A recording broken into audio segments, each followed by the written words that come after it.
हरे कृष्ण। अध्याय 4 श्लोक संख्या 8।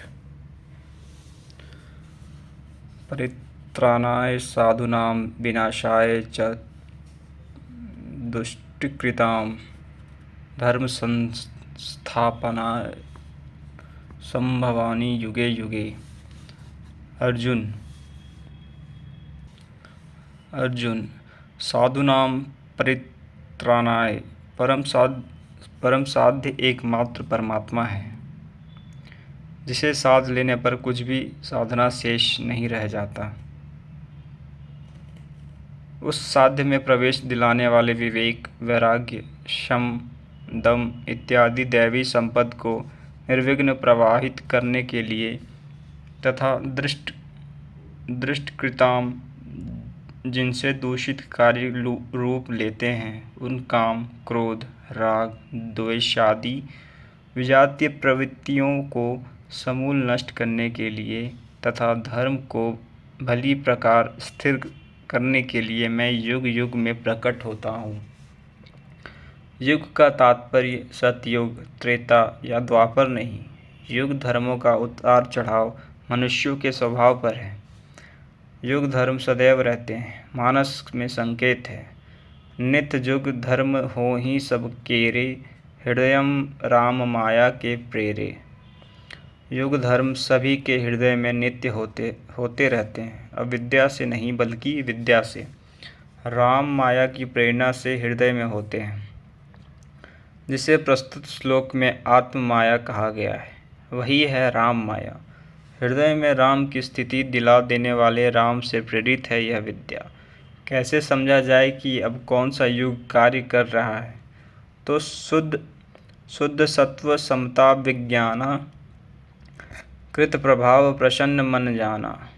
जब हृदय में शुद्ध सत्व गुण की ही कार्यस्थ हो, राजस तथा तामस दोनों गुण शांत हो जाए, विषमताएं समाप्त हो गई हो, जिसका किसी से द्वेष ना हो, विज्ञान हो अर्थात इष्ट से निर्देशन लेने और उस पर टिकने की क्षमता हो, मन में प्रसन्नता का पूर्ण संचार हो, जब ऐसी योग्यता आ जाए तो सतयुग में प्रवेश मिल जाता है।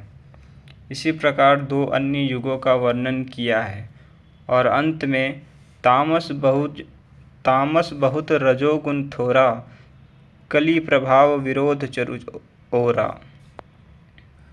तामसी गुण भरपूर हो, किंचित राजसी गुण भी उसमें हो, चारों ओर बैर और विरोध हो, तो ऐसा व्यक्ति कलयुगीन है। जब तामसी गुण कार्य करता है तो मनुष्य में आलस, निद्रा, प्रमाद का बाहुल्य होता है।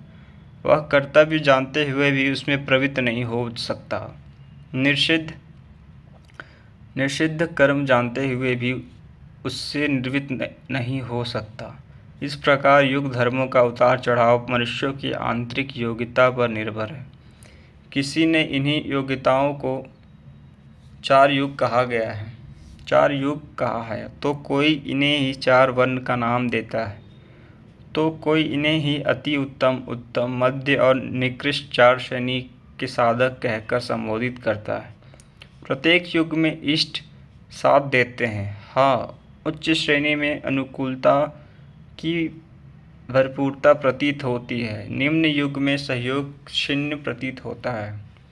संक्षेप में श्री कृष्ण कहते हैं, साध्य वस्तु दिलाने वाले विवेक, वैराग्य इत्यादि को निर्विघ्न प्रभावित करने के लिए तथा दूषण के कारक काम, क्रोध, राग, द्वेष इत्यादि का पूर्ण निवास करने के लिए, परम धर्म परमात्मा में स्थिर रखने के लिए मैं युग युग में अर्थात हर परिस्थिति, हर श्रेणी में प्रकट होता हूँ, बशर्ते कि ग्लानि हो। जब तक इष्ट समर्थन ना दे, तब तक आप समझ ही नहीं सकेंगे कि विकारों का विनाश हुआ अथवा अभी कितना शेष है। प्रवेश से पराकाष्ठा प्रयत्न इष्ट हर श्रेणी में हर योग्यता के साथ रहते हैं। उनका प्राकट्य अनुरागी के हृदय में होता है। भगवान प्रकट होते हैं तब तो सभी दर्शन करते होंगे। श्री कृष्ण कहते हैं, नहीं। आगे के श्लोक हम अगली भाग में देखेंगे। हरे कृष्ण।